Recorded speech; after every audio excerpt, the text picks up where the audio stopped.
अस्सलाम वालेकुम स्टूडेंट्स, कैसे हैं आप। उम्मीद करता हूं आप सब खैर आफियत से होंगे।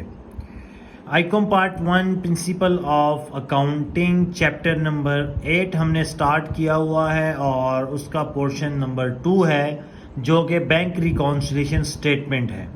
अब तक हम क्वेश्चन नंबर 11 तक सॉल्व कर चुके हैं। आज हमने जो क्वेश्चन सॉल्व करना है वो है क्वेश्चन नंबर 12। क्वेश्चन नंबर 12 में ट्रेडर का नाम है असलम, तो हमने लिख दिया असलम ट्रेडर्स। बना हम रहे हैं बैंक रिकॉन्सिलिएशन स्टेटमेंट, तो नीचे हमने लिख दिया है बैंक रिकॉन्सिलिएशन स्टेटमेंट। किस डेट के ऊपर? As on 31 January 2022। फॉर्मेट है हमारे पास serial number, particular, debit slash credit और अमाउंट रुपीस। ये हमारे पास बेसिक फॉर्मेट है बैंक रिकॉन्सिलिएशन स्टेटमेंट का। Question number 12। क्वेश्चन नंबर 12 को सॉल्व करने से पहले हम क्वेश्चन को रीड आउट करते हैं और साथ साथ सॉल्व करेंगे। कहते हैं the balance as per cash book. पहली बात तो ये है कि कैश बुक का बैलेंस है और ओवरड्राफ्ट नहीं है, तो ये नॉर्मल बैलेंस है या फेवरेबल बैलेंस है। नॉर्मल बैलेंस और फेवरेबल बैलेंस हमारे पास डेबिट बैलेंस होता है। अमाउंट है इसकी 38740। तो हम अपने पास स्टार्ट में लिख देंगे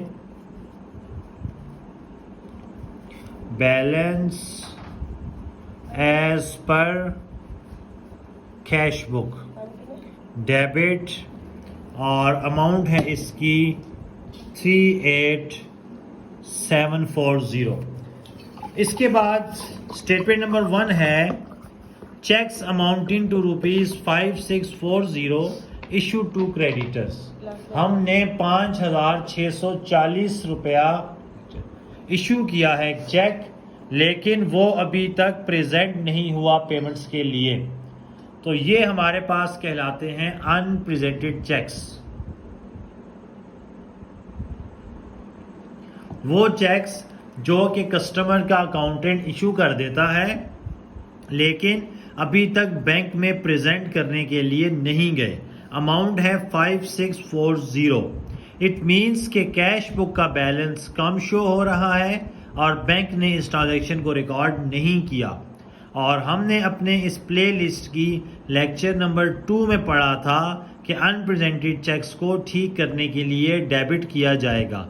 क्यों और इसका क्या कॉन्सेप्ट है वो आप लेक्चर नंबर 2 में जाकर सुन सकते हैं इन डिटेल।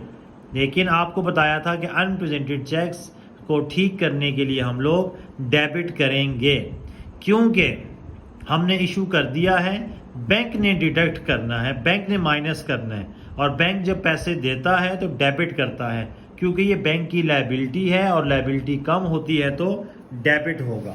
तो हम यहाँ लिख देंगे statement number 1 unrepresented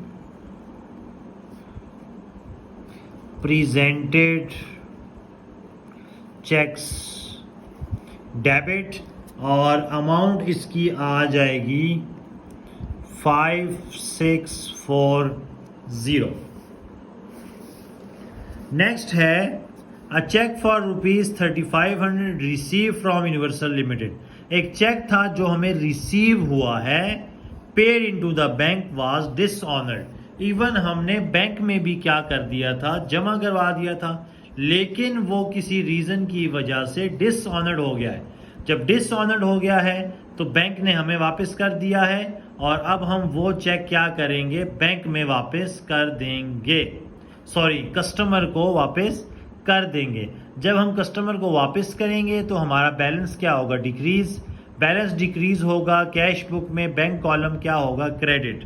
it means के डिसऑनर्ड चेक को ठीक करने के लिए हम क्या कर देंगे, क्रेडिट कर देंगे। क्यों? क्योंकि पासबुक का बैलेंस ज़्यादा शो हो रहा होगा, सॉरी कम शो हो रहा होगा, और कैश बुक का बैलेंस ज़्यादा शो हो रहा होगा। तो कैश बुक में से इसको क्या करेंगे, डिडक्ट करेंगे, माइनस करेंगे, कम करेंगे, मतलब क्रेडिट करेंगे। तो dishonoured cheques 3500 credit.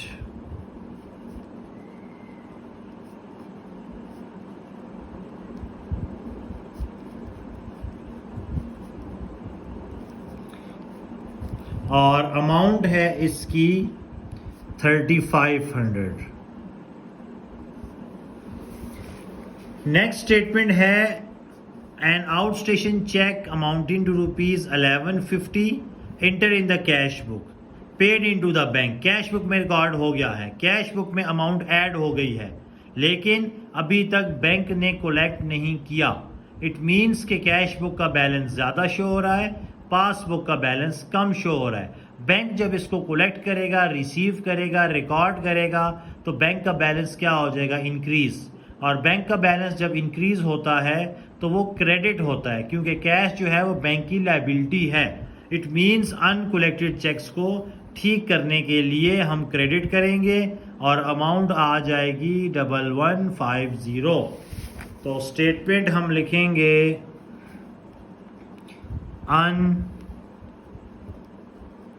Uncollected cheques credit और अमाउंट इसकी आ जाएगी 1150। नेक्स्ट है bank charges have not been enter in cash book. कुछ एक्सपेंसेस थे जो कि बैंक में रिकॉर्ड हो गए हैं। इसका मतलब बैंक में क्या हो चुकी है? अमाउंट डिडक्ट हो चुकी है, लेकिन कैश बुक में रिकॉर्ड नहीं हुआ। इसका मतलब ये हुआ कि कैश बुक का बैलेंस ज़्यादा शो हो रहा है, उसको कम करना पड़ेगा। कम करने के लिए हम क्रेडिट करते हैं, और आपको हमने कॉन्सेप्ट में बताया भी था कि बैंक चार्जेस या कोई भी एक्सपेंस हो उसको ठीक करने के लिए हम क्रेडिट करेंगे, क्योंकि वो कैश बुक में रिकॉर्ड नहीं होती। और कैश बुक में एक्सपेंस क्रेडिट होंगे क्योंकि बैंक कम होगा, बैंक अकाउंट क्रेडिट होगा। ठीक है, तो bank charges not enter in cash book.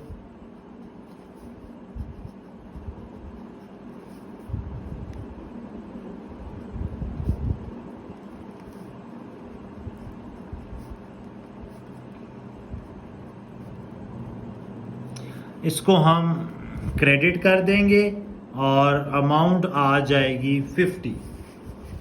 और लास्ट है हमारे पास interest on government securities collected and credited in passbook. Bank ने कलेक्ट भी कर लिया और उसको क्रेडिट भी कर दिया। क्रेडिट बैंक तब करता है जब उसको कैश रिसीव होती है। इसका मतलब पासबुक का बैलेंस ज़्यादा शो हो रहा है, कैश बुक का बैलेंस कम है। अब हम जब कैश बुक में ये इनकम रिकॉर्ड करेंगे तो बैंक अकाउंट क्या होगा? डेबिट होगा। इट मीन्स कि बैंक का बैलेंस कैश बुक में ठीक करने के लिए in the case of income हम क्या करते हैं? डेबिट करते हैं। कितना है? 600। डिटेल में हम लिखेंगे interest on securities credited in passbook. Debit होगा और अमाउंट आ जाएगी 600। अब ऊपर बैलेंस गिवन है कैश बुक का, नीचे जो बैलेंस निकलेगा वो होगा पासबुक का।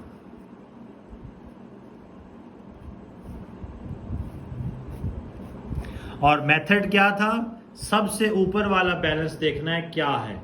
अब सबसे ऊपर डेबिट बैलेंस है 38740, उसमें सारी डेबिट वाली वैल्यूज ऐड करनी है।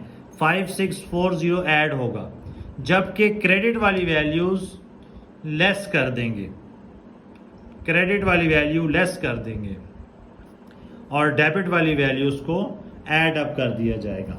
तो ये आ जाएगा 40280।